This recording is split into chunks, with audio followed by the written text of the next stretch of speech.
नमस्कार दोस्तों, आप सभी का स्वागत है नई सोच नया प्रकाश में। आइए आज जानते हैं कि हम आत्माओं के जो मनुष्य आत्मा हैं वो सभी के कितने जन्म मरण चक्र होते हैं।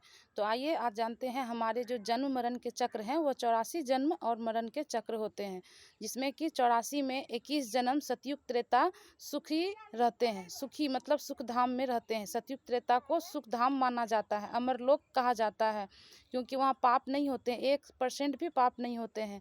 वहाँ पे पुण्य 100% रहते हैं, इसलिए वहाँ पे सब सुखी रहते हैं।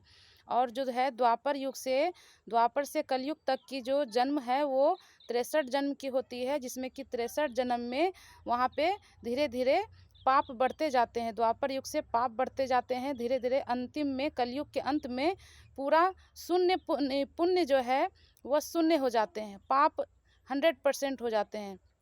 तो इसीलिए मनुष्य आत्माएं जो है दुखी हो जाते हैं, जीवन में कभी भी सुख नहीं हो पाता है, अशांत मन रहता है, अशांत हर चीज़ में सफलता नहीं मिल पाती है, अधिकतर क्या है असफलता ही रहते हैं मनुष्य आत्माएं।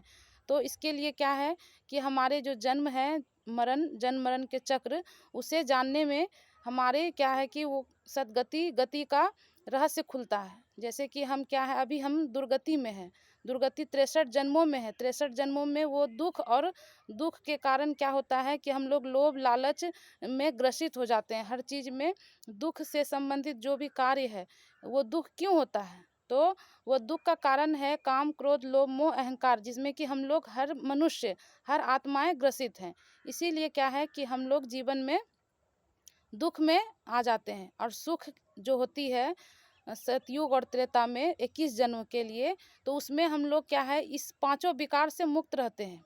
लोभ लालच काम क्रोध लोभ मोह अहंकार, ये पांचों से हम लोग मुक्त रहते हैं। इसीलिए सतयुग त्रेता में क्या है कि हम मनुष्य आत्माएं सुखी रहते हैं, वहाँ पे इस पांचों विकार से मुक्त रहते हैं। द्वापर से स्टार्ट हो जाती है विकारों की संख्या, तो धीरे धीरे प्रवेशता होने के कारण मनुष्य आत्माएं दुखी हो जाती है। तो ये जन्म मरण का जो चक्र है, ये बाबा भोलेनाथ शिव का ज्ञान सुन कर के क्या है कि 63 जन्मों का जो भी पाप है, हमारे पाप का कर्मों का वो कर्म बोझ जो है पाप का वो उतरता है। तो अगर शिव बाबा के ज्ञान को सुनते हैं, धारण करते हैं, उनके श्रीमत पर चलते हैं, तो 63 जन्मों के जो भी कर्मों के अनुसार जो हमारा फल है वो कटता है।